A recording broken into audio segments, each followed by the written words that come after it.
everybody, welcome again to another video. If you just joined me for the first time, you're welcome, and if you're a returning subscriber, thank you so much for joining me again.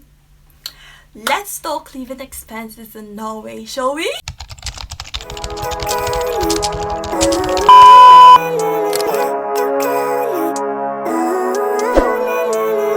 Living life, every day, late at night, not okay, all I want, and I pray. In today's video, I'll be clearing the airways on the difference between proof of sufficient funds and living expenses here in Norway. So, for those of you that have applied for tuition in Norway, to study in Norway, you might have come across the living expense you're supposed to document in your application process. And for the documentation, it's a whole different thing, and to provide it is a whole different thing. So I'll be explaining to you what you're supposed to submit during your application process for those of you who are planning to study here in future, and for those of you that have applied, have gotten ways on how you can document it. I'll be explaining to you what the next step will be, so stick and stay. So now the first documentation is when you're supposed to apply to submit your admission documents, your application documents. So that's where you submit your certificate, or if you don't have your certificate, your transcripts, or maybe both depending on the school, where you'd have to submit your passport copies, your every other relevant document. So in that, you'll find that you're supposed to provide a proof that you have sufficient funds to cover your living expenses here in Norway. So that is just a paperwork in the first step. That is in your admission process. It's just a paperwork, and that paperwork can be documented in several ways. The first one is if you have a bank account in your home country, you're supposed to have the amount of money in your bank account for the last 3 months. And you're supposed to document that you have that amount of money, which is here on the screen, and it's so huge if you convert it to your currency, but then you can see it in different exchange rates. So that's the amount that's supposed to be in your account, and you're supposed to print a bank statement from the bank account which is in your name. So if you don't have a bank account, don't worry, I'll be saying that in the next way you can document your living expense. So once you've done that, if you have a bank account, say EcoBank, maybe that's a very common bank in Africa. So if you have, say, EcoBank, the bank should be in your name. So it should be Amma Oslo, for instance, and then it should show the amount of money is in my account, and it has been there for, say, 3 months. But if you had it 6 months ago or a year ago, it doesn't count. It has to be for the past 3 months. And that money would have to be there, and then you print your bank statement. It's an easy process to just go to your banker, that's to your bank, and tell them you need your bank statement. I think some banks allow you to request for that online. Now to the next step, for those of you that don't have that money, or that don't have a bank account yet in your name, or you don't just have the money, you can use a sponsor for that documentation. So the sponsor can either be your parents, your family member, anybody you know that has the amount of money in your account. Or if you have the money but don't have a bank account, you can just deposit it in that sponsor's account, and then tell the sponsor to write a guarantee letter that when you get admission to the university, you would transfer the money into the account of the school. And I'll be coming to that very soon.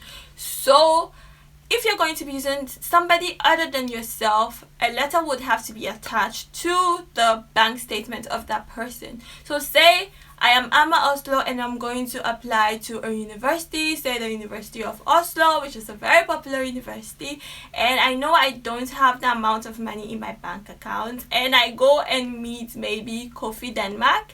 I can ask Coffee Denmark, I don't know if someone like that exists, so I can ask Coffee Denmark to have the money in his account and be my guarantor. So Coffee Denmark will then go to his bank and tell the banker that he needs a bank statement, but then Kofi Denmark would have to write a guarantee letter that I, Kofi Denmark, as agreed to sponsor Amma Oslo. When she gets admission, I'll transfer the said amount to the bank account or any other means possible. So in the second step, you need two things. You need to have a guarantee letter and you need to have your sponsor's bank statement. I hope that's clear. Now the third one will be for those of you who are going to request for student loan or that have applied for scholarship. So sometimes when you know you're going to study abroad, it's good to start applying for scholarship in your home country or any other organization that will be giving out scholarship. So if you know that you're going to get scholarship from, say, the government, or you're going to get a student loan, you qualify for a student loan, and you're certain you're supposed to get it, you just have to add that scholarship letter, that proof that you're going to get scholarship. Not proof of the application, but proof that you are going to get the scholarship, because it's two different things. You can have, you can apply for the scholarship and not get it. So you might have applied and you would have gotten the scholarship.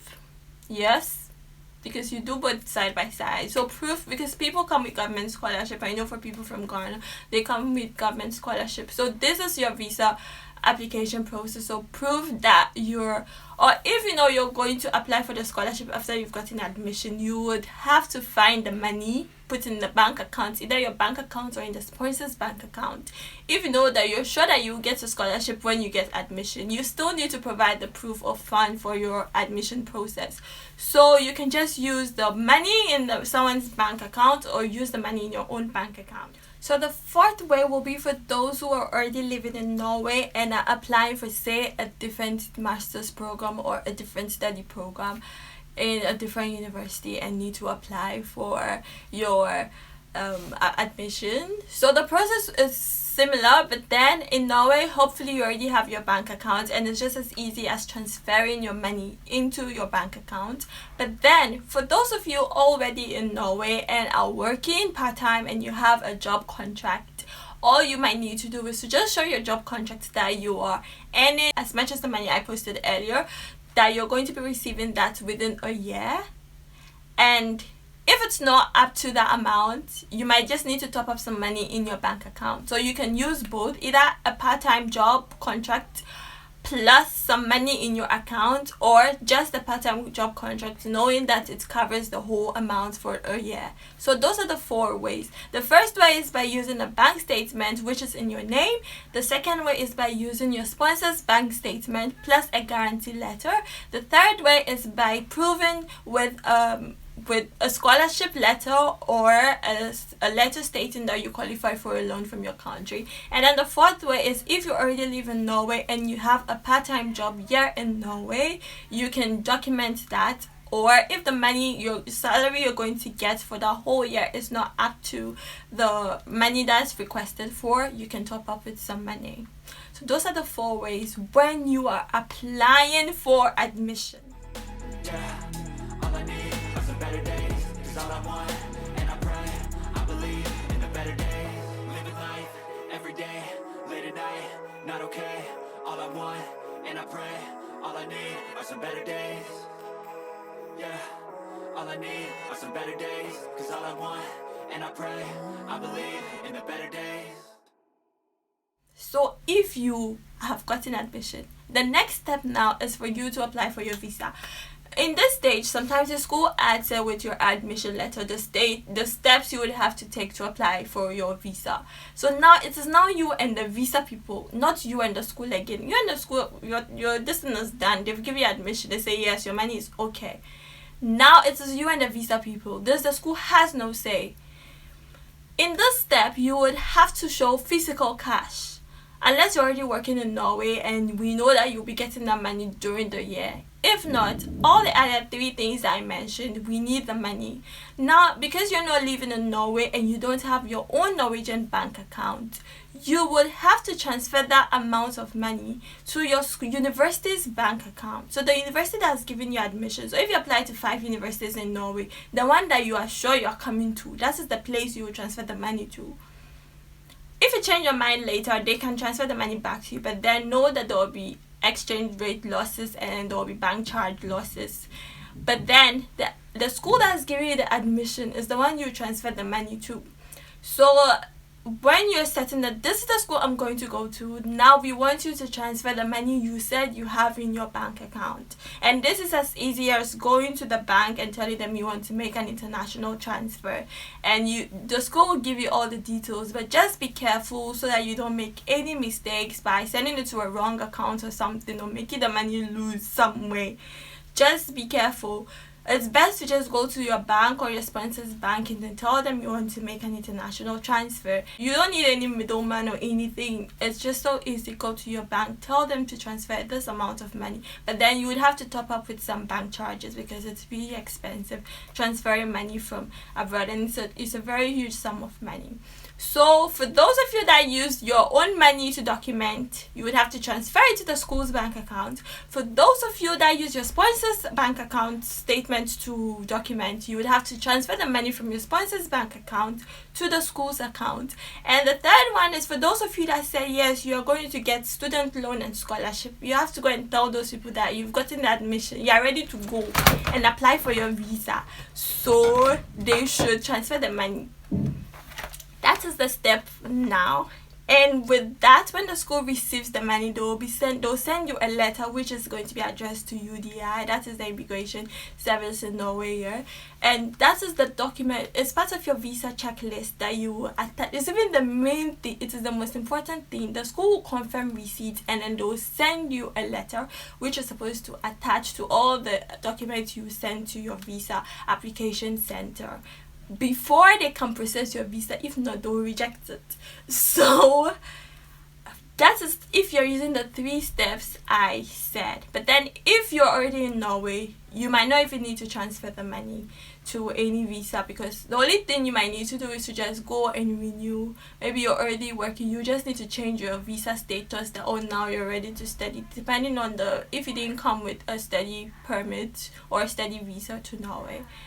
I hope this video was helpful. I will just summarize the final part again. So I said, for those of you that have gotten your admission to Norway, all you have to do now is to transfer the money from whichever source you documented and then send it to the school's account, because you do not have a bank account here in Norway. If you've had a bank account here in Norway, it's just as easy as transferring the money to your Norwegian bank account, and that's all. So now the school acts as a parent for you, because they will be the one giving you the money every month, bit by bit, to pay for your living expenses, because that's what the money is about. For your transportation, they've calculated everything and they give you an amount of money. Sometimes you might need to pay your rent up front. The school will just release the money for you, and by the time you get your Norwegian bank account, once you've settled down in Norway, you've gotten your Norwegian bank account, the school will just transfer the money to your Norwegian bank account, so you can have access to your funds. The money now is yours, and it's really expensive here, so I'll advise you to spend the money wisely. I hope this was clear enough, but if you have any questions, feel free to follow me on my social media platform. On Facebook, you can send me a message on Messenger, or you can send me a message on Instagram. Just DM me and I would answer your questions, or you can just email me if you want to make it formal. Hi Amar, you can just email me on osloamar72@gmail.com. I hope this video has been helpful. Don't forget to subscribe if you're yet to for more updates, and I'll see you in my next video. I don't want to end the video, but then I've talked too much. Thank you. Bye.